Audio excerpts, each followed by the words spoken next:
जो बहुजन समाज के हैं, एससी और ओबीसी मिनोरिटी के हैं, वो चूड़ियां पहन करके केवल अपनी कुर्सी बचाने के लिए चूड़ियां पहन लिया है। और जब वोट का समय आ जाएगा, जब चुनाव आ जाएगा, तो अपना हित ऐसी बताएंगे। ये समाज की बात ना करते हुए इनका सिर्फ मुख्य एक ही लक्ष्य है, कैसे भी सत्ता को प्राप्त करना। कि जब बिल आया तो जो सौर समाज के जितने भी सांसद विधायक थे, वो सारे के सारे अपने समाज के साथ खड़े हो जाते हैं और ओबीसी के लोग खड़े नहीं हो पा रहे। जो बहुजन समाज के हैं, एससी और ओबीसी मिनोरिटी के हैं, वो चूड़ियां पहन करके केवल अपनी कुर्सी बचाने के लिए चूड़ियां पहन लिया है। और जब वोट का समय आ जाएगा, जब चुनाव आ जाएगा, तो अपना हित ऐसी बताएंगे, समाज के बनकर आएंगे। मैं समाज के लोगों से अपील करता हूँ, ये बहरूपियों को जूते से स्वागत करना, जूते से। भारतीय जनता पार्टी केवल दिखावे का काम करती है। भारतीय जनता पार्टी ये दिखाती है कि वो एससी एसटी ओबीसी के हितैषी है। अगर हितैषी है तो इस बिल को पास कराए और अपने जो महाधिवक्ता है उसको वहाँ पर सुप्रीम कोर्ट में खड़ा करना चाहिए था। सरकार भी बदलनी है। देखो सरकार बदलनी क्या, मुझे कोई फांसी चढ़ा दे। सरकार में भेदभाव ज्यादा हो रहा है। भेदभाव और एक शिकायत और है, आला अधिकारी जितने भी हैं कोई फोन नहीं उठाता। जबरदस्त हो रहा है, ये तानाशाही है इनकी। ये लोग जो है लोकतंत्र को नहीं मानते, कानून को नहीं मानते। जो कुरीतियां जातिवाद की कुछ खत्म नहीं थी, उसको पुनः बीजेपी ने लागू कर दिया। साथियों नमस्कार, मेरा नाम रवि कुमार है और आप देख रहे हैं बतंगड़ न्यूज। इस वक्त हमारी मौजूदगी लखनऊ के दारुसफा में है। आप देख सकते हैं हमारे पीछे, आप देख सकते हैं पीछे जिसी के समर्थन में स्वामी। ये सरकार गरीबी नहीं हटा रही है, ये गरीबों को ही खत्म कर रही है। मनरेगा बचाओ संग्राम आप लोग बिल्कुल खूब चपक के लड़ेंगे और जब तक ले नहीं लेंगे इस सरकार से तब तक बैठेंगे नहीं। बेचारा दी ने स्टे तो लगाया है, इनको लगाना जरूरी था क्या? यूजीसी लाना जरूरी था? श्रमिकों के हितों के साथ पूरी तरीके से खिलवाड़ किया है। केवल नाम बदलने की बात नहीं है, उनके अधिकारों को बदलने की बात है। 2004 में ये जो कानून 20 साल पहले 25 साल पहले आया था, इसको खत्म करना चाहते हैं ये लोग। साथियों नमस्कार, मेरा नाम रवि कुमार है और आप देख रहे हैं बतंगड़ न्यूज।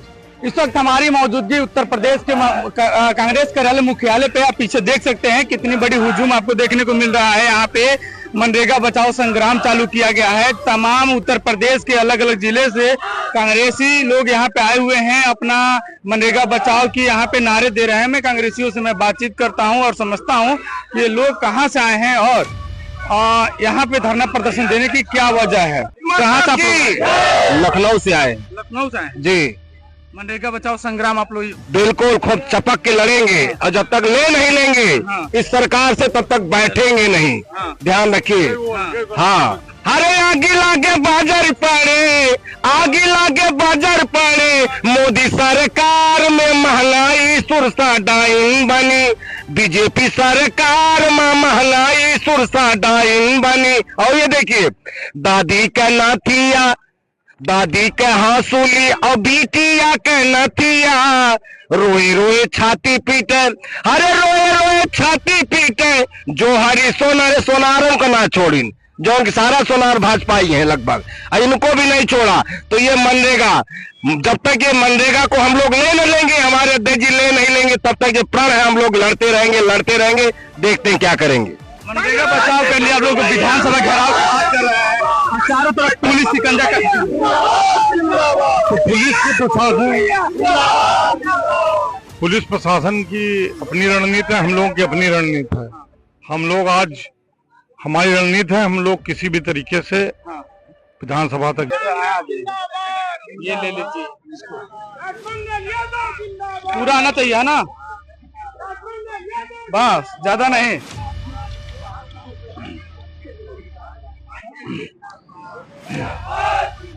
बस ज्यादा हिलाइए मत भैया, पहले मुझको दिखाइए।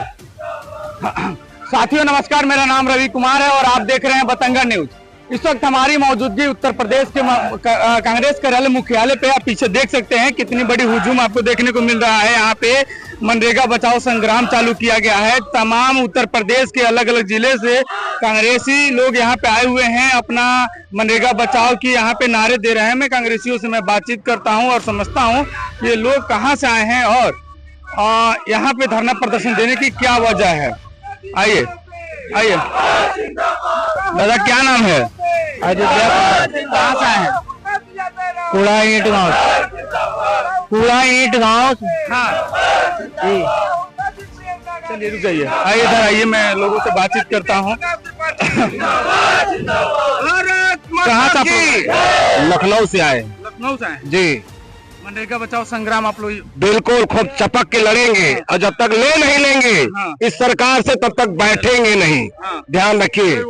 हाँ, अरे आगे लागे बाजार पड़े, आगे लागे बाजार पड़े, मोदी सरकार में महंगाई सुरसा डाइन बनी, बीजेपी सरकार में महंगाई सुरसा डाइन बनी। और ये देखिए, दादी का नाथिया, दादी के हंसूली और बिटिया के नथिया, रोए रोए छाती पीटे, अरे रोए रोए छाती पीटे, जो हरी सोनारों का ना छोड़ी, जो उनकी सारा सोनार भाजपा ही है लगभग, इनको भी नहीं छोड़ा।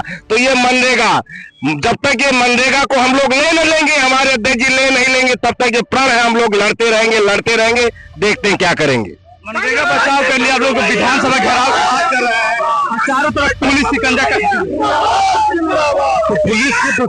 है। पुलिस प्रशासन की अपनी रणनीति है, हम लोगों की अपनी रणनीति है। हम लोग आज, हमारी रणनीति है, हम लोग किसी भी तरीके से विधानसभा तक जाएंगे। कैसे जाएंगे? पूरा शिकंज कस दिया गया, शिकंजा कर देगा, उसकी रणनीति है ना हमारी। हम लोग प्रयास करेंगे, हम लोग जाएंगे और वहाँ विधानसभा सदन चल रहा है, कहाँ जाने देंगे आप लोग? नहीं, हमारा चाहे एक बंदा वहाँ पहुँचेगा, हम लोग पहुँचने का पूरा प्रयास करेंगे। ये जो गूंगी बहगी सरकार है, जिसने इस लोक कल्याणकारी योजना जो मनरेगा थी, इसको खत्म करने का काम किया, उसकी पुनः बहाली के लिए, और जो ब्राह्मणों का अपमान शंकराचार्य का किया, जो वहाँ पे हमारा मणिकर्णिका घाट, शंकराचार्य का मतलब अपमान हुआ वहाँ पे? क्यों, बिल्कुल हुआ, शंकराचार्य का अपमान हुआ। छोटे छोटे ब्राह्मणों को, बटुक ब्राह्मणों को मारा, उनको छोटी चौकी में ले गए। तो उसके खिलाफ हम लोग आज अपनी आवाज बुलंद करने का काम करेंगे। क्या कहेंगे भाई साहब? आज हम लोग पूरी ताकत के साथ विधानसभा की तरफ कूच करेंगे और कोशिश रहेगी पहुंचेंगे वहां पर। जी, मनरेगा बचाएंगे आप? बिल्कुल बचाएंगे, उसीलिए हम लोग संघर्ष कर रहे हैं और करते रहेंगे जब तक ये सरकार सुनेगी नहीं, जब तक हम लोग संघर्ष करते रहेंगे। कहाँ से हैं आप? हम मलिहाबाद ब्लॉक अध्यक्ष हैं। सब यही लखनऊ के? लखनऊ के। आप देख सकते हैं कि यहाँ पे कांग्रेसी लोग यहाँ पे प्रदर्शन कर रहे हैं। जिस तरीके से यहाँ पे कांग्रेसी बहुत ही बड़ी संख्या में, बहुत बड़ी हुजूम देखने को मिल रहा है। यहाँ पे धरना प्रदर्शन कर रहे हैं तमाम तरीके से। भैया, मनरेगा बचाने के लिए आप लोग यहाँ पे बहुत बड़ी धरना प्रदर्शन कर रहे हैं, पूरे देश प्रदेश के यहाँ पे लोग आए हुए हैं, लेकिन पुलिस पूरा शिकंजा कस दिया। कैसे वो लोग विधानसभा घेराव करेंगे? देखिए, ऐसा है, कांग्रेस कार्यकर्ताओं के हौसले वो शिकंजा कर सकते हैं, तानाशाही दे सकते हैं, जनरल डायर बन सकते हैं, लेकिन कांग्रेस का कार्यकर्ता पीछे हटने वाला नहीं है, अपना कदम पीछे नहीं हटाएगा।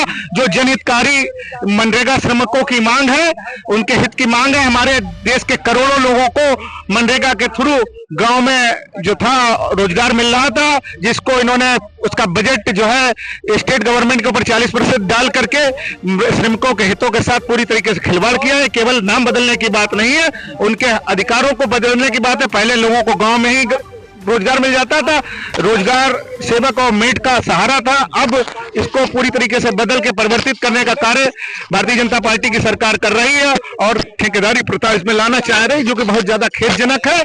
और गांव के श्रमिकों, गांव के लोगों की रीढ़ की हड्डी के ऊपर जो उनको जीविकोपार्जन का एक साधन था, उसके ऊपर प्रहार है। हम लोगों की मांग है 400 रुपए प्रतिदिन की दिहाड़ी दी जाए और 200 दिन के रोजगार की गारंटी दी जाए, और इसको पुराने स्वरूप में ही मनरेगा को वापस लिया जाए। और इसको इनको मानने के लिए बेहोश होना पड़ेगा सरकार। जिस तरीके से आपने देखा होगा कृषि कानूनों को इन्हें वापस लेना पड़ा था, उस तरीके से मनरेगा को भी वापस पुराने स्वरूप में ला करके 200 दिनों की गारंटी देना पड़ेगा। आपको लग रहा है कि सरकार नाम बदल दी है तो इनका अधिकार छीन ली है? मित्रवर, ये जो मनरेगा बचाओ संग्राम के लिए आज हमने लखनऊ कूच किया है और विधानसभा का घेराव करने जा रहे हैं। जैसा आपने कहा कि नाम बदलने से क्या हित हुआ, नाम बदलना महात्मा जी का अपमान भी है, वो पूरे विश्व में पूजे जाते हैं, लेकिन नाम बदलने से नहीं है। जो 40 और 60 का अनुपात रखा है, यानी प्रदेश सरकारें 40% उसमें हिस्सेदारी निभाएंगी। तो तमाम प्रदेश की योजनाओं के लिए बजट नहीं है, लटकी हुई है। तमाम शिक्षकों के, तमाम लोगों के वेतन रुके हुए हैं। ऐसी स्थिति में मनरेगा मजदूर को 40% राज्य सरकारें कहां से वेतन चुकाएंगी? ऐसी स्थिति में ये इस सरकार का मंशा ये है, ये जो हमारे 2004 में ये जो कानून 20 साल पहले 25 साल पहले आया था, इसको खत्म करना चाहते हैं ये लोग। और जो भी हमारे गरीब मजदूर किसान है, जिनको रोजी रोटी इस माध्यम से मिलती थी, मनरेगा एक कोरोना काल में एक संजीवनी के रूप में काम किया था। ऐसी संस्था को ये नष्ट करना चाहते हैं। मित्रवर, यदि इनमें जरा भी गैरत है और शर्म है तो इन मजदूरों के बारे में सोचें। एक जगह ग्राम प्रधान निधि से 423 रुपए दिया जाता है, वहीं उसी प्रधान की कलम से इनको 252 रुपए दिया जाता है। कितनी बड़ी विसंगति है। इस विसंगति को दूर करना चाहिए, और नहीं तो ये न्याय की लड़ाई हमारी जारी रहेगी। जय हिंद। हमारे आपको भी लग रहा है कि ये सरकार गरीबों को, मजदूरों को परेशान कर रही है? देखिए, मैं उल्फत सिंह कठेरिया बरेली से हूँ, पूर्व और जिला उपाध्यक्ष भी हूँ, और दो बार का विधानसभा प्रभारी प्रत्याशी रहा हूँ। और ये सरकार गरीबी नहीं हटा रही है, ये गरीबों को ही खत्म कर रही है। ये गरीबों को खत्म नहीं करती तो ये आदेश नहीं लाती, मनरेगा खत्म करने का काम नहीं करती। और अगर इस तरीके से ये अगर सरकार करेगी तो कांग्रेस कहीं पर भी कमजोर नहीं है, गांधी तरीके से, और वो अपनी बात भी कहेगी और अपनी बात मनवाने का काम भी करेगी। आज बैरिकेड इन्होंने लगाया है, जितनी पुलिस फोर्स इन्होंने मिलिट्री, आरपीएफ, सीआरपीएफ जितनी लगाई है, ये इसको दोगुना बल्कि तिगुना कर ले। और हमारे लोग रुकने वाले नहीं है, भले हमें बैरिकेड तोड़कर, गिराकर, उनके ऊपर से पुलिस के निकलने के बाद हमें विधानसभा घेराव करूंगा, और नहीं मानेंगे। चलिए मैम, आप कहाँ से आई हैं? मैं शाहजहानपुर से आई हूँ। पीछे हो जाइए। कहाँ से आई हैं? शाहजहानपुर। क्या नाम है आपका? पूनम पांडे। पार्टी में कोई पद है? हाँ जी, मैं अभी इससे पहले महिला जनरल सेक्रेटरी भी रही हूँ यहाँ पर, और विधानसभा प्रत्याशी भी रही हूँ शाहजहानपुर नगर विधानसभा। लग रहा है कि आप लोग विधानसभा कूच कर लेंगे? देखिए, ये इनकी मौजूदा सरकार जो है, गूंगी बहरी सरकार जो है, इसको सुनाई नहीं देता है।